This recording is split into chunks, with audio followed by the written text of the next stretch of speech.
Voilà, salut les amis. Donc à ce niveau-là, j'ai deux trois détails importants à consigner.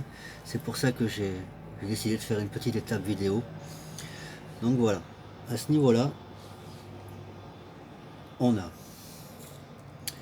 la partie basse, hein, donc qui va recevoir la chauffe par en dessous, avec une bougie ou autre, dans laquelle sera contenu le piston, qui aura un déplacement que j'ai évalué à 3 cm. Donc à peu près comme ça. Il va aller et venir. Ici, j'ai effectué une fenêtre dans la première boîte, ici. Une fenêtre pour accéder, une fois que le piston sera à l'intérieur, pour accéder au petit domino qui est ici, à l'aide du tournevis, sans se casser la tête. Voilà.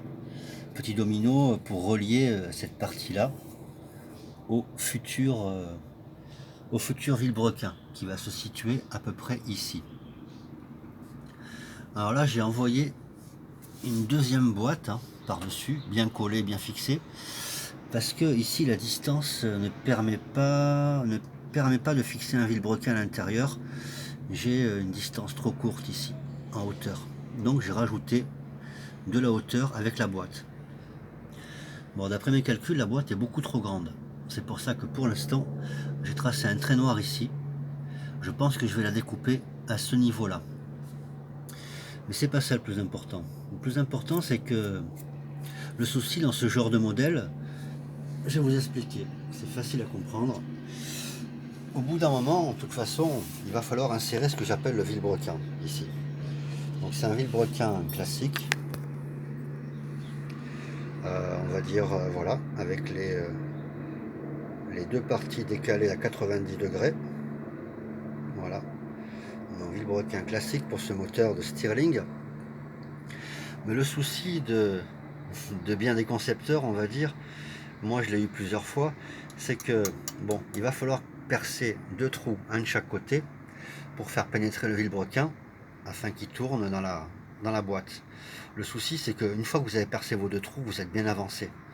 Parce que pour faire rentrer le vilebrequin avec ces deux parties comme ça décalées, bon courage. Alors vous allez faire comme moi, hein. Vous allez essayer de rentrer à l'intérieur, vous allez apercevoir que ça coince. Au bout d'un moment, vous allez décider de déformer le vilebrequin à l'intérieur avec une pince, puis le redresser pour que ça passe à l'extérieur. Ah ça, vous allez l'insérer dans les deux trous, il n'y a pas de souci, hein. Mais au final, ça va être tout déformé, tout tordu, même si vous faites ça précisément avec une pince de chirurgien, quoi, il n'y a pas de souci.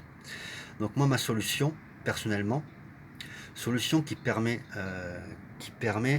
deux gros avantages. Alors ma solution, c'est la suivante.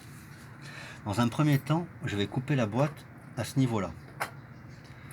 Ensuite, je vais insérer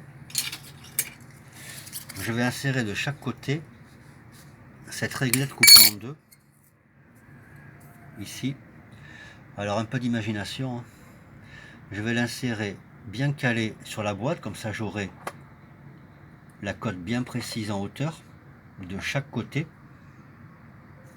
hein. J'en ai fait deux, hein, évidemment. Donc déjà, je vais me servir de la base de la boîte pour avoir la cote bien précise en hauteur des deux côtés.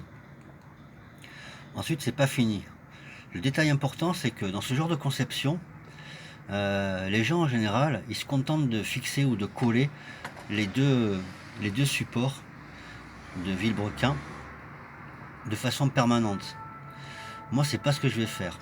Je vais en fixer un de façon permanente, ça c'est sûr, on va dire celui de derrière, fixer, coller, ce qu'on veut, quoi. Mais le deuxième devant, il ne sera pas fixé de façon permanente. J'ai réalisé 3 perçages qui vont me permettre de le défixer quand je veux. C'est-à-dire, grosso modo, de pouvoir retirer ma biellette quand je veux, de façon à pouvoir optimiser les réglages.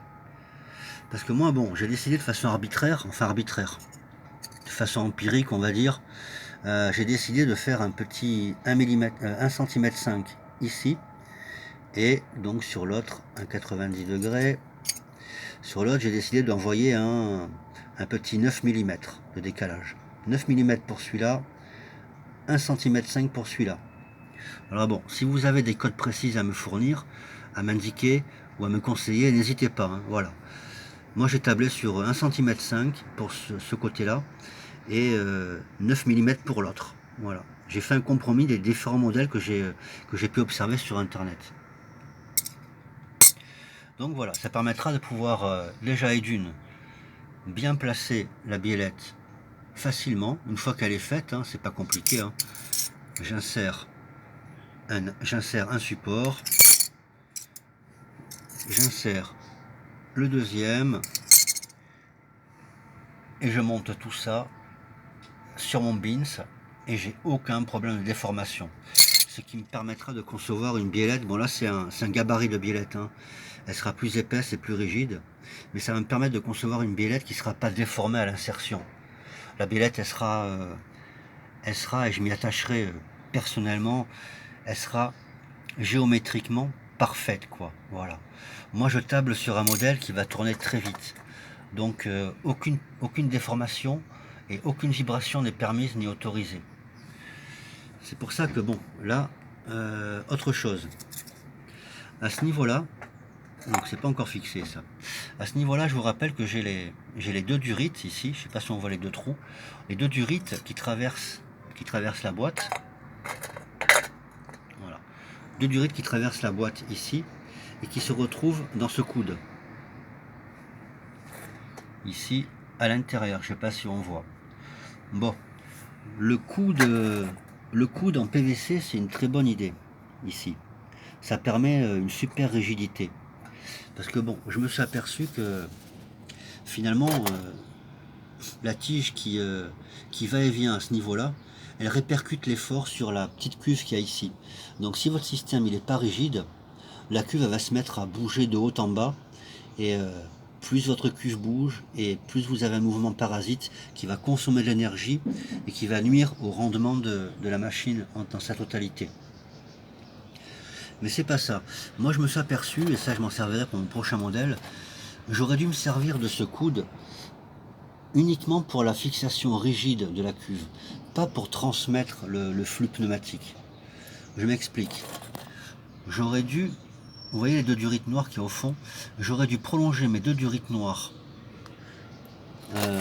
J'aurais dû les faire plus longues de façon à ce qu'elles débouchent directement à la base de la cuve transparente. Ici. Là. Et pas par ce gros trou là. Juste les deux durites qui déboucheraient ici, ça ferait que j'aurais pas tout ce volume d'air à l'intérieur. Parce que là, le flux pneumatique, il va être un peu parasité ou consommé entre guillemets par tout ce volume vide qui est à l'intérieur. Et ça, c'est dommage. Bon, la solution, je la connais, hein. Le volume vide, je vais l'optimiser parce que bon, déjà ma cuve transparente, je ne vais pas la laisser à cette hauteur-là. Je vais la réduire un tout petit peu afin de ne pas avoir de volume mort. Ce qu'on appelle le volume mort, c'est le volume d'air qui est à l'intérieur qui sert à rien, quoi. Donc je vais réduire la cuve en hauteur légèrement, peut-être aux 2/3, pour éliminer ce volume mort de la cuve. Et je vais également éliminer le volume mort qui est à l'intérieur ici, du coude, en insérant soit du papier aluminium, soit une petite boule, je sais pas, une petite boule ou quelque chose pour éliminer le volume. Mettre quelque chose de dur à l'intérieur. En faisant gaffe de ne pas tout obstruer, tu vois. Juste du papier aluminium peut-être.